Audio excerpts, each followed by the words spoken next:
Okay, today we take up session 9 on immigration and Catholic teaching. We'll also explore immigration policy of the United States. We'll do more of this in depth in my class with the law students. Where do we begin as Catholics? Students, where do we begin? Given our other lectures, hopefully the beginning point should be clear. We don't begin with an encyclical necessarily, we begin with Scripture. Scripture, sacred Scripture, the Hebrew Scripture and the New Testament is the soul of theology and the ultimate norm of our faith.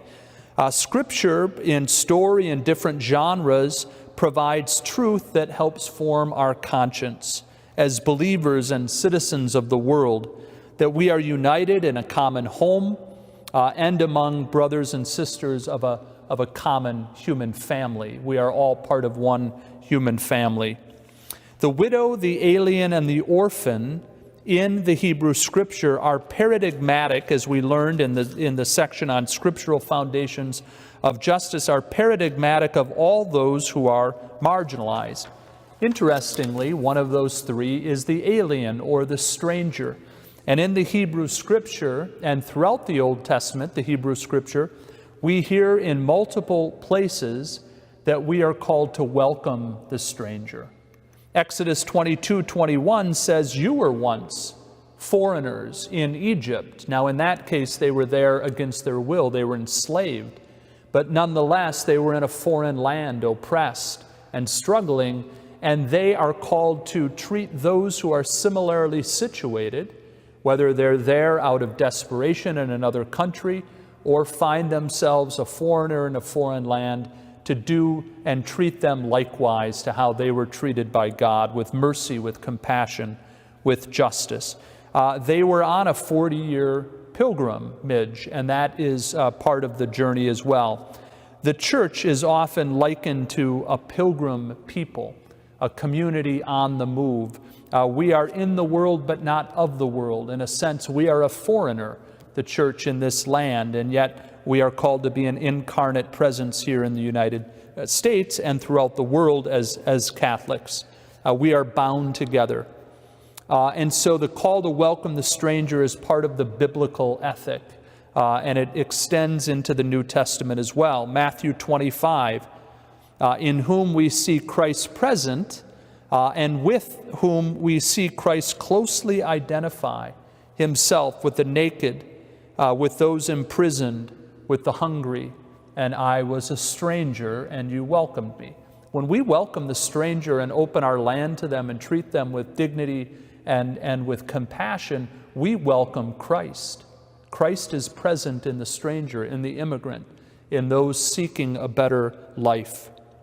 Matthew's gospel, we see the flight to Egypt of Joseph and Mary and Jesus, the Holy Family. They were pilgrims. They were immigrants. They were migrants forced from their land, no doubt experiencing anxiety at the murderous rage of the king who wanted to snuff out the life of Christ, who was threatened, Herod. And so we see that they have to take flight from their land. And so the Holy Family experienced this plight as existentially in their own life, and therefore in a special way are united in solidarity with those whose existential reality also experiences the same hardship. Certainly the story of the Good Samaritan and Lazarus and the rich man apply as well, and the principles of those stories, to not ignore the person who is on the side of the road, to not ignore the person outside of your door, who is hungry and who needs something in terms of something to eat and needs to be welcomed. Okay, moving now to a quick primer on Catholic social teaching regarding immigration. The United States Conference of Catholic Bishops notes 3 principles that are fundamental in its teaching on immigration. I would add a 4th, which I think is relevant and also related to the other 3. Number 1, persons have a natural right to emigrate for just reasons. Okay, so it's not an absolute right, It's qualified by that just reasons clause. They have a natural right. It's not given by the government, but rather it attends to our human nature. Now this teaching from John the 23rd, St. John the 23rd, in Pacem in Terris in 1963. This is what we hear in section 25. Every human being has the right to freedom of movement, of residence, within the confines of his own country, and, when there are just reasons for it, the right to emigrate to other countries and take up residence there. So the right to emigrate is one of the rights enumerated by John the 23rd in his Pacem in Terris. Secondly, countries have a right to regulate their borders. So the church does not teach an open border concept. In other words, that sovereign nations must completely open their borders to whomever would like to come in. Rather, being a sovereign allows you to regulate your borders. And some have claimed, I heard the bishop of a Midwestern diocese at a ordination of all places said, some Catholics believe that Catholic social teaching means open borders. Well, I've heard nobody say that from a Catholic teaching standpoint. I think that's a straw man that is meant to invoke fear. The church teaches that second principle, that countries have a right to regulate their border. We get then to the third principle, which is really important. The regulation of a nation's borders, of a sovereign's borders, should be just. The regulation should be just of the border. And that's where the rubber hits the road. That's where we can look at current immigration policy in the United States, which we'll do more in depth with the law students coming up. And we go back to the dignity of the human person and the common good. We always read that immigration policy through those prisms. Is it consistent with the dignity of human persons, understanding that dignity is universal and not selective?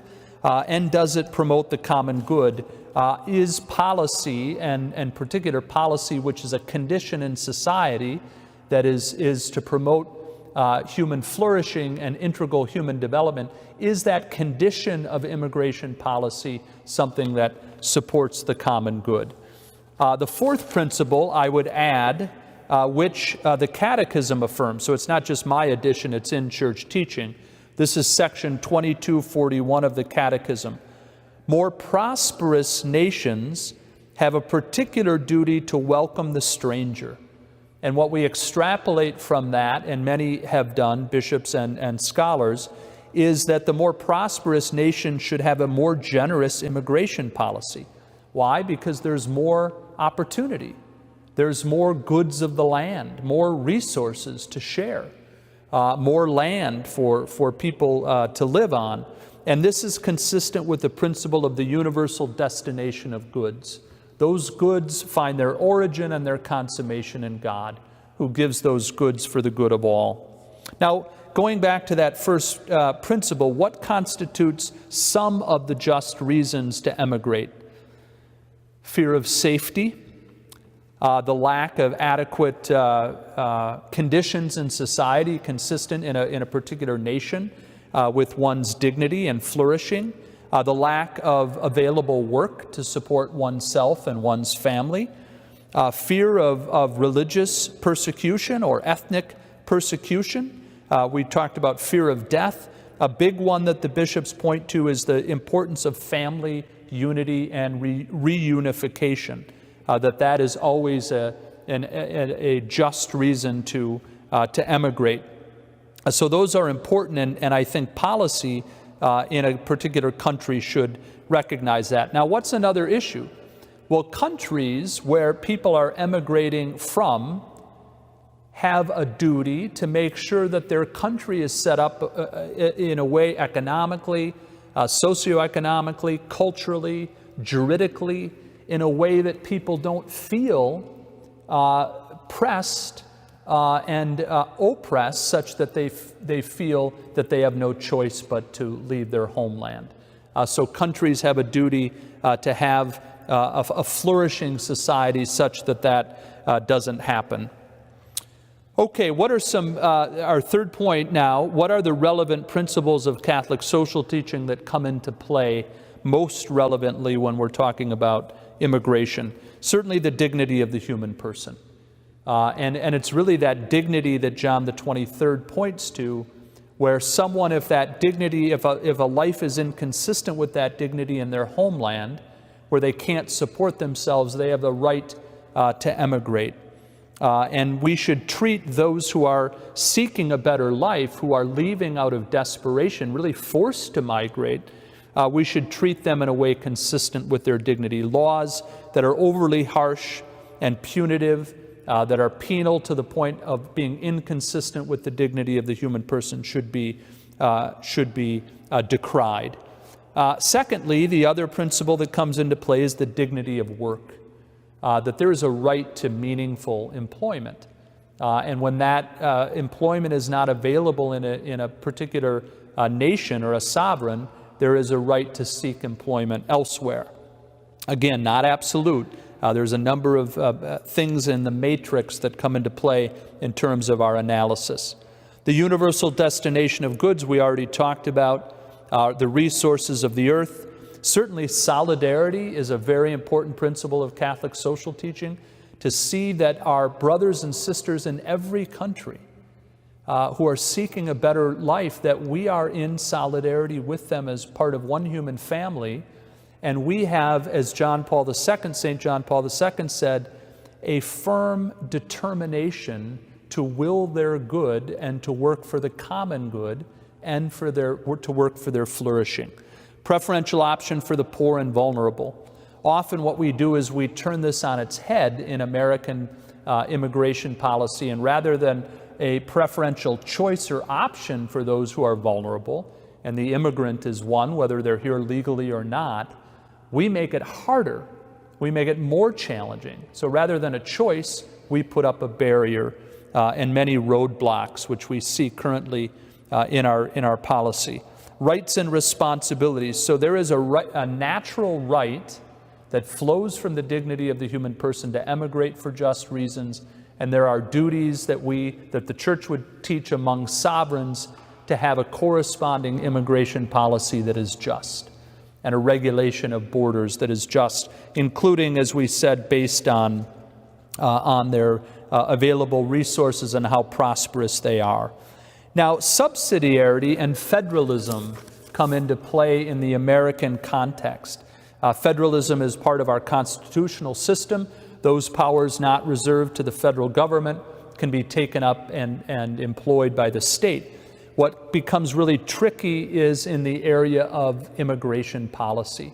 So there has been a lack, and we'll talk about this in a few minutes in the American context, a lack of a will to enter into comprehensive immigration reform, and therefore certain states, Arizona, Alabama, other states have entered into this realm with the argument that the federal government is not doing what it needs to with regard to a broken immigration system. So they're shirking their responsibility, not living up to their duty, and therefore we're going to step in.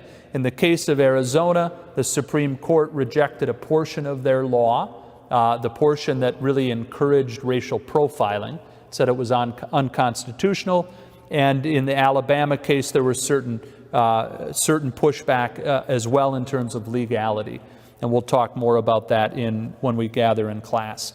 I think it's fair to say, I want to talk about Pope Francis and immigration in my fourth move here. I think it is fair to say that no one has been a more consistent and strong advocate for the dignity of migrants than Pope Francis.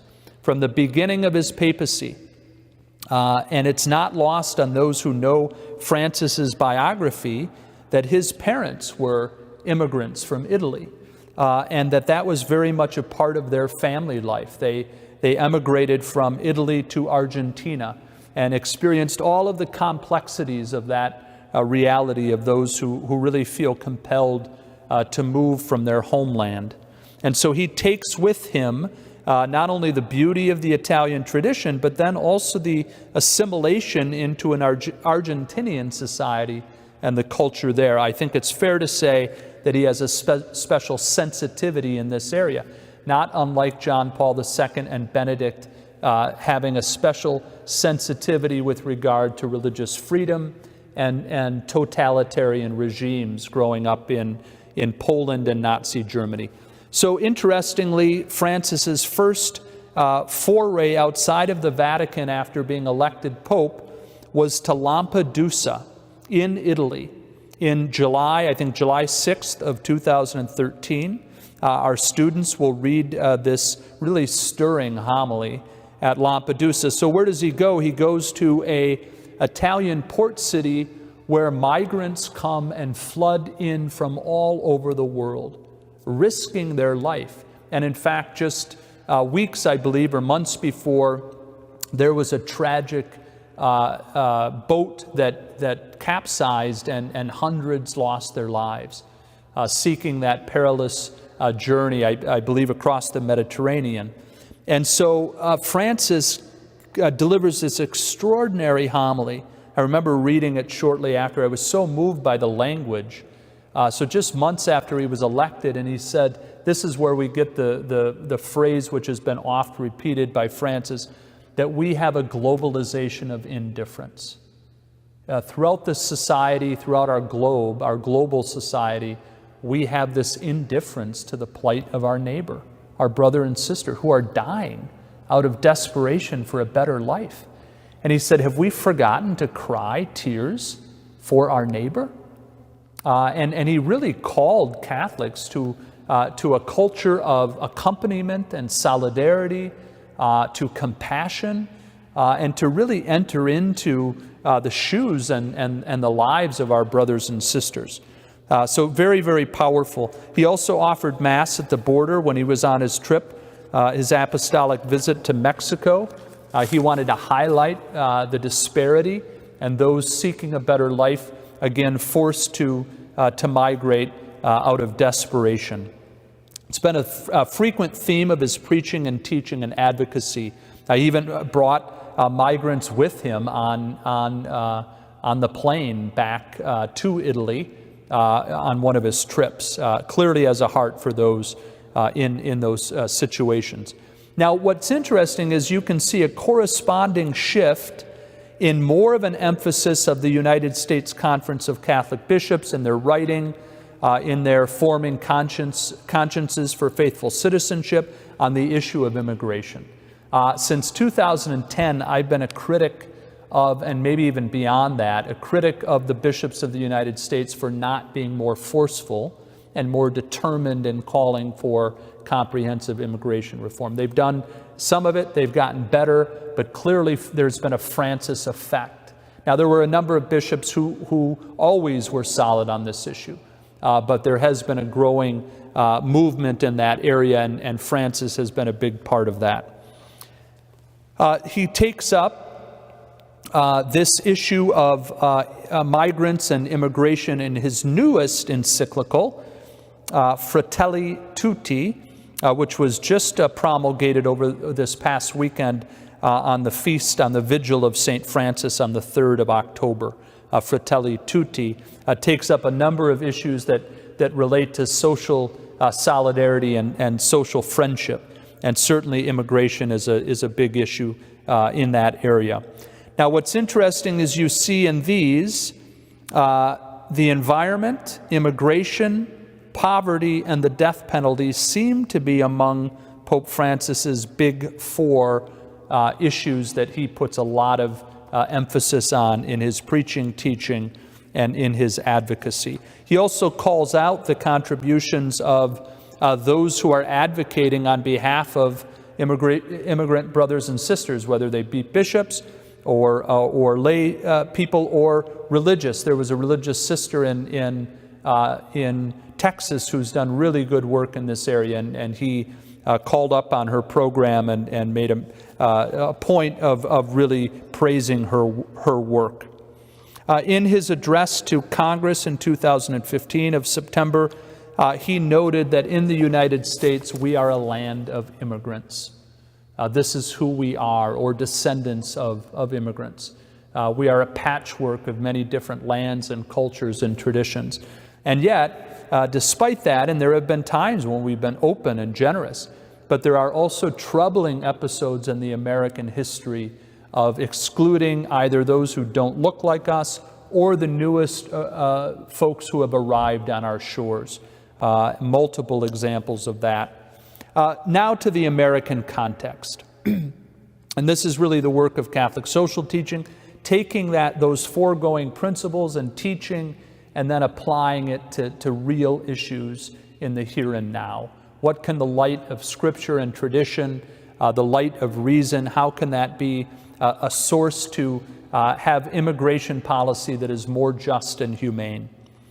There has been, for a number of years, a pressing need for comprehensive immigration reform and the abject failure of politicians to get the job done. There has been a growing polarization politically. There has been a lack of courage and will to enter into compromise that would result in comprehensive immigration reform. And the more you have extremist voices hold sway, the less you get done. So what happens if a liberal politician or a conservative politician or one right of center or left of center moves to the center? They get primaried. The next time around, they get primaried and they lose their seat. So it's a zero-sum game, and who suffers? We see the immigrants suffer. We see those who experience racial injustice suffer in many ways. The United States Conference of Catholic Bishops, in welcoming the stranger, have repeatedly called for reform according to multiple priorities, immigration reform. So they've called for immigration reform that is comprehensive, and it has a number of principles and goals. Earned legalization for those who are here and who are undocumented. So we have about 10 to 11 million folks who are undocumented, that there should be a pathway to legalization. A future worker program so that people can come here legally to work and help take up those positions of unskilled labor that other Americans are not taking up. And interestingly, there was a Murphy Institute presentation a number of years ago at the St. Thomas Law School, an economist from Pepperdine, and I've seen this supported in other things that I've read, other materials, is there is a net benefit to the gross domestic product by having undocumented folks in our country. Now, in justice, there should be an exchange. We're benefiting. There should be an exchange. Certainly, there shouldn't be a deprivation of due process and other things that are natural rights. Due process is it's something that tends our nature and should have a juridical dimension. Number 3, they talked about family-based immigration reform that puts an emphasis on family unity and unification. 4, the restoration of due process for undocumented and those here, and that was stripped in 1996.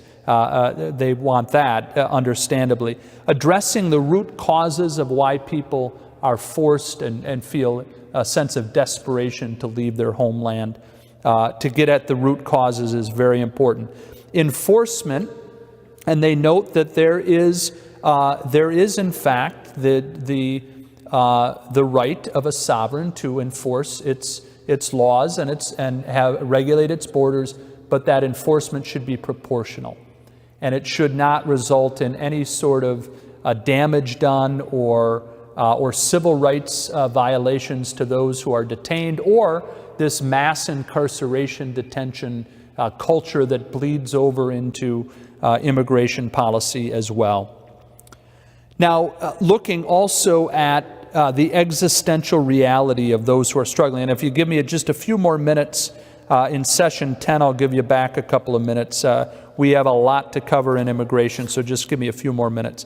The existential reality is really important to accompany those who struggle, and as Catholics to imagine, and this is what I try to preach to our parishioners and teach about, to try to get Catholics and other people of goodwill to realize that people are not leaving their homeland other than out of desperation. And to imagine what would cause someone to leave their family and their home and their culture because they feel that there is no other way. They're not coming here with the intention of breaking our laws. They're coming here with the intention of surviving and sending money back home. They're coming here out of a sense of desperation. We need to do the imaginative work of accompanying our brothers and sisters, and certainly the gospel in Jesus Christ and the Spirit would call us to nothing less than that. It doesn't call us to judgment and recrimination. Now, what's the other part? We're a nation of laws. The rule of law is important. I'm a lawyer. I teach in a law school. I believe in law. I believe in order. But it has to be just. And so we have to get at that work of reforming our laws and having our society and the economy work for everyone, an economy of inclusion. And that is supported by Catholic social teaching. The existential reality of our immigrant brothers and sisters is that they're fearful, anxious, lonely, but also not without hope. And they're also living in the shadows, fearing for deportation, fearing that they might break the law or get into trouble or whatever it might be, but they live in the shadows and in fear. The Catholic Church needs to do a better job to step up its efforts to accompany our brothers and sisters who are marginalized and in the shadows, and to help respond to their needs, both spiritual, human, and otherwise. St. Stephen in South Minneapolis is doing a good job in that regard. My classmate, Father Williams. I certainly learned when I was a parochial administrator at St. Cyril and Methodius, Ecuadorian community there, of the reality they are at higher risk of crime, because those who perpetrate crime know that they're not going to report it. So we had folks from the Minneapolis Police Department give a talk that they would be okay. They would not be deported if they came to report a crime. We talked about the net economic benefit. Archbishop Flynn, I call out Archbishop Flynn, the late Archbishop Flynn, for really fantastic advocacy in this area when he was Archbishop. I would also note that both Archbishop Nienstedt and Archbishop Hebda have been solid on this issue as well, and we need even more leadership in this regard. Jason Adkins at the Minnesota Catholic Conference has done a really good job in this area as well. So final two real quick issues. For further reform in the immigration system, I reached out to a St. Thomas Law alum, my niece, Allison Griffith, former student, who is an immigration lawyer. She's doing a terrific job. And I asked her to highlight some areas that need reform. And she, not surprisingly, gave me multiple ones. I'll do them quickly. We'll talk more about these in class. The human rights abuses in detention centers was one she called out. She said there's a growing consensus that this needs to stop and be reformed. This idea of mass detention of those who are here and undocumented. Certainly we know the separation of children from their parents was a gross injustice and flies in the face of a duty of a sovereign to respond to the stranger with humane and just treatment. There needs to be more accountability for ICE and DHS in their treatment of immigrants, undocumented or otherwise. There are more judges needed to process applications for permanent status and for citizenship. There is not a good path to legalization, which comes from this forced migration, which many people experience. The immigration laws systematically, Allison says, disadvantage black and brown communities, doing great harm there. There is the lack of asylum in a way that discretion allows judges who might be particularly motivated in this way and others to deport thousands who are struggling and seeking a better life. And many other issues as well, which we'll talk about in class. A final point, the Trump administration needs to be called out. Part of Catholic social teaching is a prophetic critique of injustice. And the Trump administration has been systematic, the use of language, the use of language that is meant to separate, to invoke and stoke fear, the us versus them, the wall. Allison pointed to the fact that there's been a dramatic slowing down of processing of applications. Everything is meant to say to people, stay out. And that is not in accord with a global common good or the common good of our country. It is a moral implosion in this area, and the conditions in detention centers as well. So that has to be called out. That's part of Catholic social teaching. The bishops have done that. Certainly the Pope has in certain circumstances, thus drawing the ire from leaders. But so in any event, final point I'll make, we have a lot of work to do here. It's a moral imperative that we enter into comprehensive immigration reform with politicians who are courageous, prudent, and just. And the Church will play its role as well in its advocacy. Thank you.